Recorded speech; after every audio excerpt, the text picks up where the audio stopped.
Welcome to the Complete Fitness Podcast with Core for Complete Fitness. Your episode is starting in 3, 2, 1. Hello, peoples. Happy August 9th. Hope you're having a great day. Hope you're having a great afternoon or a great night whenever you're watching or listening to us. If I look messed up, I just went for a jog and got caught in a rainstorm. My hoodie is wet. My hat is wet. So if my hair looks all over the place, that is why. But before we get going, like always, guys, if you are a new listener to the podcast or if you have been listening for a while and haven't yet, if you could please subscribe to the podcast. There's a little subscribe button, whether you're listening to us on iTunes or Spotify or Audible or watching us on YouTube. Any of the platforms, a little subscribe button. If you could click it, you'll get notified right away whenever we drop a new episode, and it helps bump us up the magical algorithms so we get more notoriety and we get more listeners and ultimately are able to help more people through you guys. I think you guys know, but we don't put any money behind this. We just kind of donate our time every single week. So if you could do the simple thing of just hitting the subscribe button, we can keep banging these things out for you guys and helping everybody else. And then the other thing, if this has helped you, or if there's somebody that you like, hey, I know so-and-so really needs to hear this message, or this could benefit them a lot, if you could share the podcast with them so we can keep growing this thing through you guys and ultimately helping people stay in shape, stay healthy for years and years to come, which is why we do this all in the first place. Now, today, we're going to talk a little bit about the mindset behind what it means to be healthy, what it means to stay in shape. One of the gym members that we have here has started and stopped and started and stopped and started and stopped and started and stopped. And I was like, okay. And I made a joke. I was like, all right, if you're coming back, like, we're not letting you go. I'll handcuff you to the desk if I have to. But this is obviously something is going on where there's a wrench in the plan and you're not progressing. You start for 3 weeks and then you quit. Then you start for 3 weeks and then you quit. Then you come back 3 or 6 months later, start for 3 weeks and then you quit. And I go, insanity is defined as doing the same thing over and over and over again. And I go, what are you doing besides coming here? What is the thing that you are getting hung up on? Because I go, a 30-minute workout is pretty darn easy to get through at least 3 days a week for somebody. And they go, I go in a guns a-blazing every time. I cut out all sugar, all bread, all pasta, 0 carbs. And I start coming here, 5 days a week, go a million miles an hour. And I go, okay, that's all fine and dandy. But I'm like, has that ever worked for you before? And she's like, well, no, it hasn't. So I go, then why are you going to keep doing it? I'm like, if it means week 1, you have to go, okay, this week it's no sugar past 7 o'clock. That's going to be my thing. And I'm going to make it to the gym 3 days a week. I'm like, why don't you do that for the first week? Let your body kind of recognize what the hell's going on instead of going from absolute 0 all the way into a million miles an hour of this complete lifestyle change. And you're like, how the hell do I make this work? And then you have one bad weekend, the wheels fall off and everything kind of goes to crap. So I go, let's do that for a week. The next week, okay, let's say in the morning, if you usually have cereal for breakfast, next week I want you to have 2 hard-boiled eggs or whip up some scrambled eggs for breakfast. And that's going to be your breakfast for week 2, or a protein shake. Basically, just make it a protein-based something for breakfast instead of having sugar and carbohydrates right when you wake up. Okay, I can do that. And what the message that I'm trying to convey to you guys is people will beat their heads doing the same stuff over and over and over and over again, thinking that it's them that is the one that is messing this up. When in actuality, it could just be you're trying to do this square peg round hole thing where it's just not going to fit with the way your life is. I can't tell you how many people have come in and like the ketogenic diet when it was huge years ago. People were like, well, I did it. I lost all this weight for a month. And then turns out I really enjoy pizza. I really like to live a little bit, or I like to have a breadstick on the weekends, and I gain all of it back. And then I start keto again and I lose the weight, and then I gain it all back. And then I lose the weight and I gain it all back. And I'm like, well, that sounds fine and dandy. But, that's like saying I'm going to starve myself for 5 days. And then I'm going to be so hungry that I'm going to binge eat and undo all the 5 days. But then I'm going to go back to starving myself so I lose. It's the same principle where the needle isn't moving. you're just kind of stuck in this little pendulum swing of ba-bum, ba-bum, ba-bum, ba-bum. Meanwhile, you're not gaining any traction. Nothing is sticking. Nothing is actually being sustained. So in terms of trying to figure out, next month is going to be September. This is kind of like the gym's second January, we call it, or now it's even busier than January. People tend to get back into a habit, back into a routine. The kids go to school, they have drop off times, they have pickup times, and you're not kind of stuck at home with your kids all the time.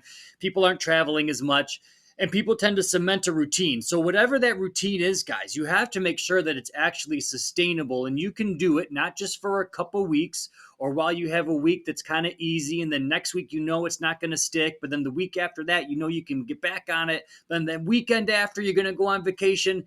It's not the way you're supposed to do it.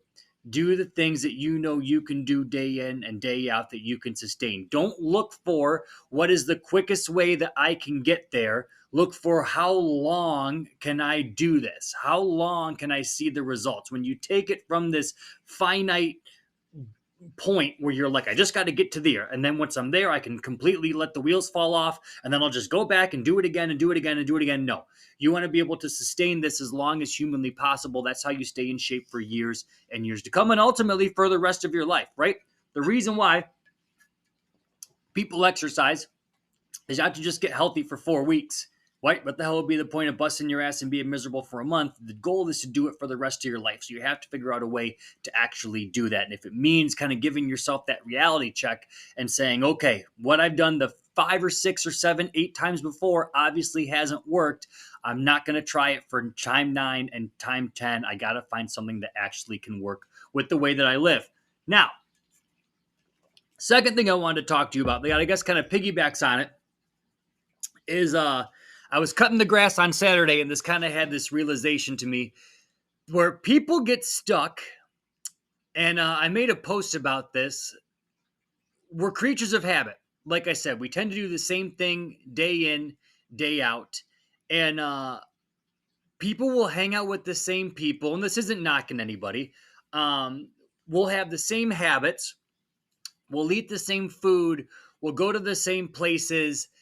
And you look at where your life progressed after a year or 2 years, 3 years, 4 years, 5 years of doing that. And I can guarantee you, if that is the way that you're living your life, you're probably going to be the exact same person that you were 2 years ago, 1 year ago, 6 months ago, until you're actually the human being that you are today. If you guys have ever seen, like, you think of like the show King of the Hill, where there's that group of dads that are sitting outside drinking beer and they all kind of look alike, right? They all got like the Texas accents. They kind of got all these beer bellies, and you'll see this where like birds of a feather kind of flock together. And these people that go, well, I want to get in shape and I want to get healthy, but your supporting cast isn't what you need to actually get healthy and get support and move to that next level.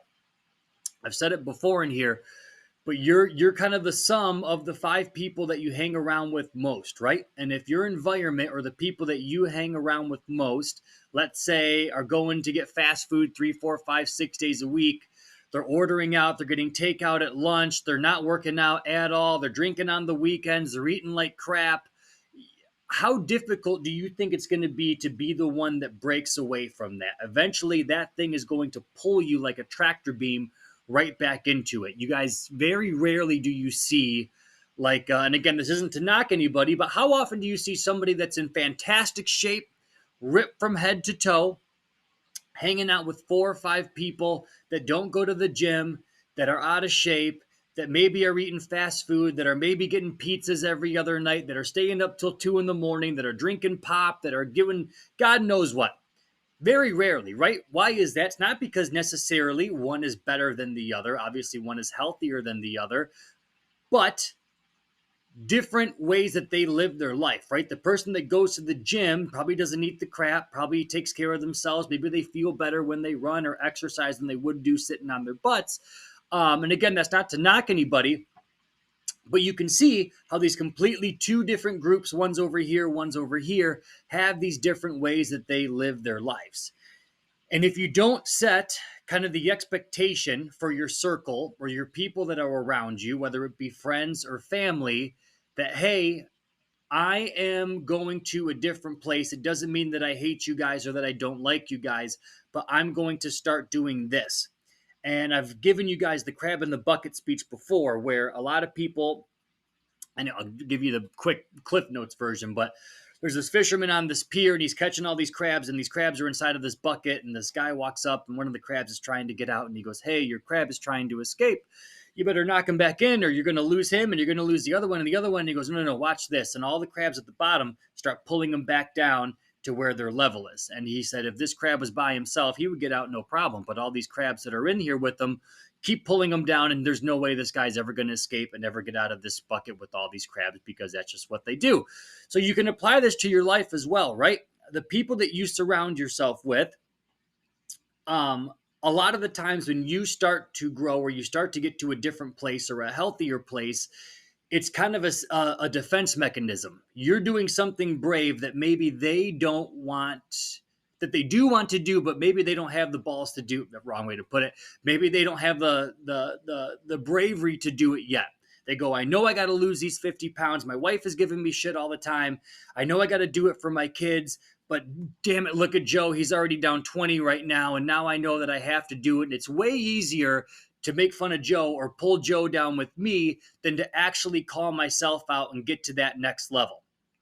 As, again, a defense mechanism, they would rather pull you back down with them and be able to say, "I told you so, I told you so. Well, we're all like this and we're going to go down kind of in flames together," as opposed to, "You know what? You're doing this. How the heck did you do this? I want to learn how to do it from you." And sometimes it's a test of time, guys, where, like I said, a lot of it has to do with people just having the bravery to actually get up and go, "Enough is enough. I'm going to do this." And they might combat you for a little bit, and they might combat you and go, "You know what? You changed. You're a different person. You're healthier. You're not fun anymore. You're not this." But I guarantee you, if you go in your brain, if this is happening to you or if it has happened to you before, realize this. 99% of the time, that's a defense mechanism because they're freaked out because you're doing something that they know that they have to do. And when you can play that rationale in your head, you can go, "Okay, I know you're freaking out. I know you're being scared." And what eventually ends up happening is that person will come around and they will ask you how the heck you did it. They'll say, "I'm sorry for giving you crap. I'm sorry for giving you shit, but I want to get in shape like you. How did you do this?" And guess what that does to you? You make it a little bit easier for every single person in succession to kind of wrap their head around what you're doing and to get healthy like you. You tend to be the one that carries the torch into the new group, where you were, let's say, the group of 5 overweight dads.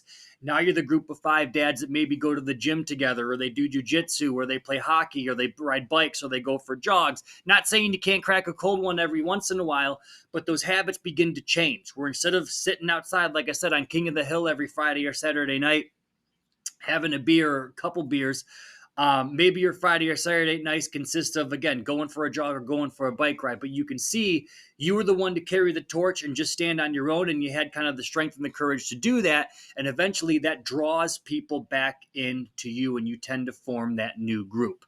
I think I've told you there's a difference between a lighthouse and a tugboat.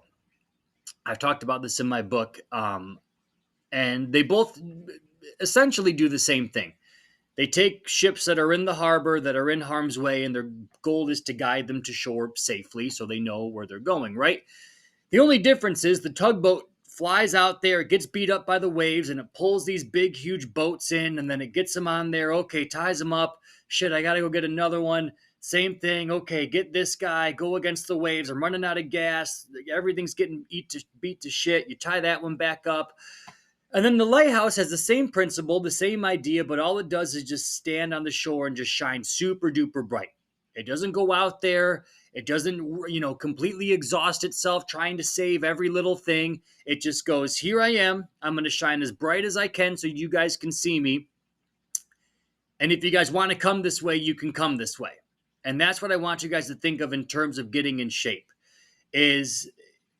It's hard, I know, when you're in a house, and I've heard it from everybody going, my spouse doesn't support me, my kids don't support me, it's me kind of against my family. But if you can be the one that holds the torch long enough, and you can go, okay, this is what I'm doing, whether you guys like it or not. There's going to be a point where they go, look at how kick-ass mom or dad is. Let's support her on her journey. She's doing this. She's seeing it through. It might not happen in a week. It might not happen in 2 weeks. It might not happen in a month. But eventually, you're going to be the one that is holding the torch in the end, that is going to create that new kind of nucleus, a new foundation for your friends and family to kind of build around. I know it's hard when you're stuck and you're the one that's breaking away from the pack. You have to kind of be the black sheep and kind of be the one to do it on your own for a little bit. But the hardest part is when you first start. Once you're in that zone and people start asking you questions, oh my God, you look great. How much weight did you lose? That dress looks awesome on you, or those jeans look great on you, or that shirt fits again, or you haven't worn this, or you go to a pool or a beach and you're like, oh my God, Karen or Joe or Susie, you look freaking awesome. What have you been doing? All of a sudden your friends start going, maybe it is worth going to the gym 3 days a week. Maybe it is worth cutting down drinking every single weekend, or maybe it is worth not going to, get a bunch of candy or crap to eat every single time that it's a movie night at our house. And those are the simple things that you can lead from the front with, guys. Like I said, it's not always easy when you're the one that has to implement the change, because usually you're the one doing it on your own. But you know what you have to do, and you know the person you have to become to influence the people around you. Otherwise, like I said, it's just going to be the crab in the bucket. If you let them pull you back in like the tractor beam every single time, you're not going to get anywhere, and that's going to be your reality. But people see when people grow or people change or people improve or they get in shape or they get healthy, people get scared. People get scared around you. They go, you're changing. This is different. I don't like this. What happened to our Thursday nights? What happened to our Friday nights? That means you can't do this and this with me anymore, or that. And you can go, no, we can still hang out. We can still do this, but I'm not going to partake in this. This is going to be different. And when you say that for people, it scares the crap out of them. So if you can go into those conversations with the pretext of this is probably them just lashing out because they're nervous, you kind of have an ace in the hole to be able to counter whatever they say to you. Even if it is a little bit mean or a little bit rude, you can go, this is what I'm doing. I'm not saying you have to do it right now, but I'm going to be the one to carry the torch for our group. And if you're welcome to join me in, 2, 3, 4, 5 months if you want to. And ultimately, that's how you change your world and change your reality. But if you want to get to the next point, guys, you need kind of that supporting cast. And you need people that are going to be in your corner. And you need people that are going to lift you up and not pull you down. I'm not saying you have to kick out your friends and family and completely alienate them. But if you're like, good God, I've been told by the doctor that I need to lose 50 pounds, or, I'm not getting any younger, you can't keep doing the same crap you used to be doing. You have to go, here's what I'm doing. Here's the game plan. It's going to be uncomfortable. But a lot of us wonder, oh my God, why aren't I getting in shape? Why aren't I improving? Why aren't I moving the needle? Why aren't I progressing? Why aren't I in my life where I am? And you're doing the same shit you've been doing for the past 10, 15 years. And it's like, no wonder. No wonder. Be brave. You all have the power to do it. It's just a matter of actually doing it. And like I said, once you take that first stepping stone, the good thing is it's just a you versus you battle. There's nobody else you have to impress. There's nobody else you're competing with. The only person that you have to beat every single day is you. It's you versus you. When your brain's telling you, don't go to the gym, skip it today, you just got to go, nope, I'm doing it.